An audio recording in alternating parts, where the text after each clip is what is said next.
কখনো কি কর্মক্ষেত্রে চূড়ান্ত অপমানের শিকার হয়েছেন? এমন কোনো মুহূর্ত যখন মনে হয়েছে সব যেন শেষ হয়ে গেল?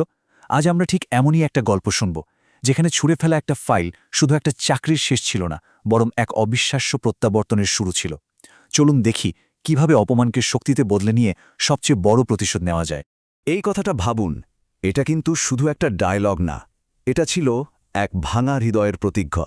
চরম অপমানের একটা মুহূর্তে, যখন চারপাশের চাপা হাসির শব্দ কানে বিঁধছে, তখন নিজের ভেতরে করা এক নীরব শপথ। আর এই একটা বাক্যই কিন্তু একজন সাধারণ কর্মী জীবনের মোড় পুরোপুরি ঘুরিয়ে দিয়েছিল। তো আজকের এই যাত্রায় আমরা ঠিক কি দেখব? প্রথমে আমরা ফিরে যাব সেই নাটকীয় মুহূর্তে, যখন রাগের বশে একটা ফাইল ছুঁড়ে ফেলা হয়েছিল। তারপর দেখব সময়ের কি অবিশ্বাস্য খেলা, আর ব্যবচ্ছেদ করব সেই দুটো মিটিংয়ের। আমরা সুমিতের নীরব সাফল্যের পেছনের মনস্তত্ত্ব বোঝার চেষ্টা করব, ক্ষমার মতো একটা জটিল প্রশ্ন নিয়ে ভাবব, এবং সবশেষে প্রতিশোধের এক নতুন সংজ্ঞা খুঁজে বের করব। চলুন শুরু করা যাক। গল্পের শুরুটা হয়েছিল জেনেক্স গ্রুপের একটা সাধারণ কনফারেন্স রুমে, কিন্তু সেখানে যা ঘটেছিল তা মোটেও সাধারণ ছিল না।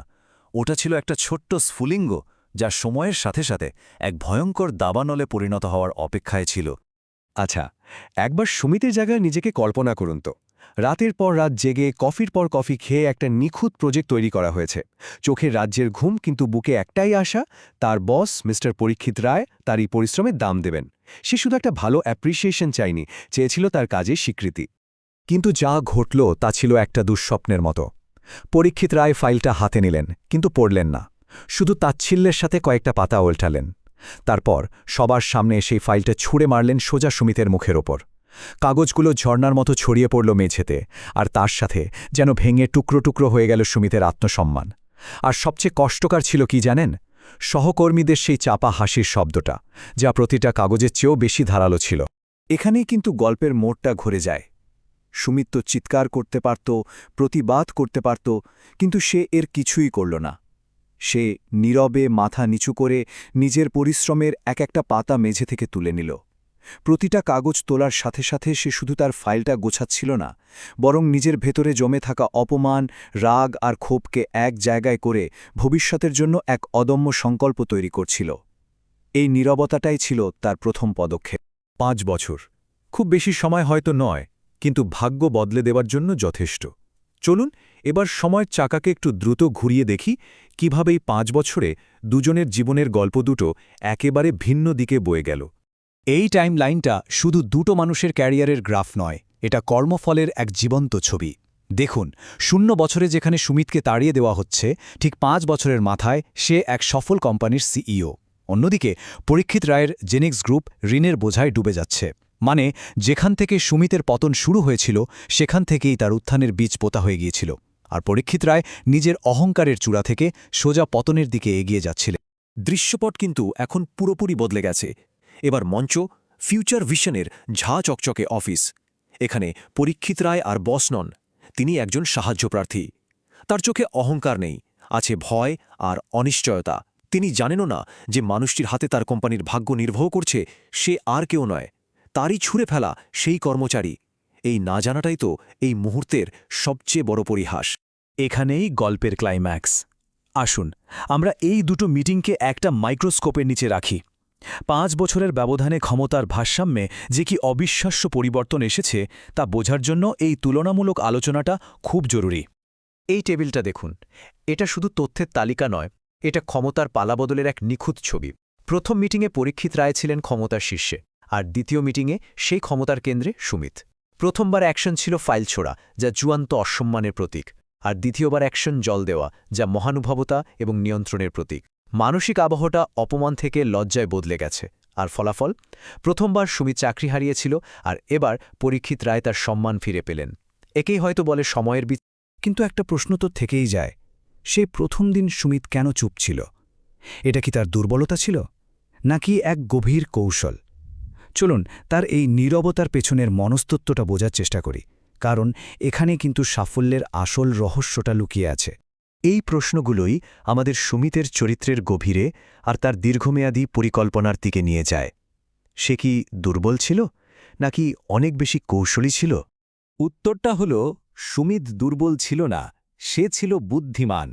সে বুঝেছিল সেই মুহূর্তে তর্ক করে জেতাটা হবে একটা ছোট জয়, কিন্তু তাতে আসল যুদ্ধটা হেরে যেতে হবে। তাই সে তার সমস্ত নেতিবাচক শক্তি, রাগ, অপমান, কষ্ট সবকিছুকে একটা পারমাণবিক চুল্লির মতো নিজের ভেতরে কেন্দ্রীভূত করেছিল। আর সেই শক্তি তাকে আগামী 5 বছর ধরে সাফল্যের পথে ঠেলে নিয়ে গেছে। সে তাৎক্ষণিক প্রতিক্রিয়ার বদলে দীর্ঘমেয়াদী ফলাফলের উপর বাজি ধরেছিল। আপনি আমাকে ভাঙেননি, আপনি আমাকে গড়ে দিয়েছেন। এই একটা লাইনেই কিন্তু পুরো গল্পের দর্শনটা লুকিয়ে আছে। সুমিত পরীক্ষিত রায়কে বুঝিয়ে দিল যে তিনি যে বিষ তাকে দিয়েছিলেন সেই বিষকেই সে অমৃতে পরিণত করেছে। এটা শুধু প্রতিশোধ নয়, এটা হলো রূপান্তর, একটা নেতিবাচক অভিজ্ঞতাকে পজিটিভ চালিকা শক্তিতে বদলে ফেলার চূড়ান্ত উদাহরণ। এটা আমাদের গল্পের সবচেয়ে জটিল অংশে নিয়ে আসে সুমিতের চূড়ান্ত সিদ্ধান্ত। সে কি সত্যিই ক্ষমা করেছিল, নাকি এটা ছিল তার ক্ষমতার চূড়ান্ত প্রদর্শন? এই প্রশ্নটা কিন্তু আমাদের সবার জন্য। একদিকে কঠোর বিচার করার ইচ্ছা, আর অন্যদিকে ক্ষমা করে দেওয়ার মহানুভবতা। আপনি যদি সুমিতের জায়গায় থাকতেন, কি করতেন? পরীক্ষিত রায় কি সত্যিই ক্ষমা পাওয়ার যোগ্য ছিলেন?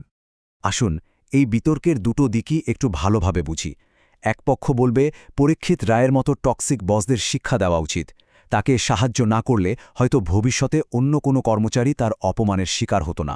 এটা হলো অ্যাকাউন্টেবিলিটির প্রশ্ন। অন্যদিকে আরেক পক্ষ বলবে প্রতিশোধের আগুনে ঝাঁপ দিলে সুমিত আর পরীক্ষিত রায়ের মধ্যে কোনো পার্থক্যই থাকত না। তাকে ক্ষমা করে তার ভুল থেকে শেখার সুযোগ করে দেওয়াই হলো সত্যিকারের শক্তি। এর মাধ্যমে সে প্রতিশোধের চক্রটাকেই ভেঙে দিয়ে। তাহলে এই শক্তিশালী গল্প থেকে আমাদের চূড়ান্ত শিক্ষাটা কি? এটা হলো প্রতিশোধ শব্দটার মানেটাকেই নতুন করে সংজ্ঞায়িত করা। এই গল্পটা আমাদের বেশ কয়েকটা গুরুত্বপূর্ণ শিক্ষা দেয়। প্রথমত, টক্সিক কর্মপরিবেশ শেষ পর্যন্ত নিজের ধ্বংস ডেকে আনে, যেমনটা জেনিক্স গ্রুপের ক্ষেত্রে হয়েছে। দ্বিতীয়ত, আবেগ নিয়ন্ত্রণ করা, বিশেষ করে কঠিন মুহূর্তে, একটা অসাধারণ শক্তি। সুমিতের নীরবতাই তার প্রমাণ। এবং সবশেষে, তাৎক্ষণিক রিয়াকশনের চেয়ে দীর্ঘমেয়াদী লক্ষ্য অনেক বেশি শক্তিশালী, আর সাফল্যই হল অসম্মানের সবচেয়ে জোরালো জবাব। আর এটাই হলো আমাদের আলোচনার সারমর্ম, নীরব প্রতিশোধ। এটা কোনো ধ্বংসাত্মক কাজ নয়, এটা হলো নিজের শক্তিকে অন্যের পতনের জন্য খরচ না করে নিজের উত্থানের জন্য ব্যবহার করার শিল্প, যেখানে আপনার সাফল্যই আপনার সমালোচকদের জন্য সবচেয়ে বড় জবাব হয়ে ওঠে। এই বিশ্লেষণ শেষ করার আগে এই প্রশ্নটা সবার জন্য রইল। আমাদের প্রত্যেকের জীবনেই কোনো না কোনো পরীক্ষিত রায় হয়তো এসেছেন বা আসবেন। প্রশ্ন হলো, আমরা কি সেই অপমানের জবাবে হারিয়ে যাব, নাকি তাকে সিঁড়ি বানিয়ে নিজের ফিউচার ভিশন বা ভবিষ্যতের স্বপ্নকে সত্যি করে তুলব? সিদ্ধান্তটা কিন্তু আমাদেরই।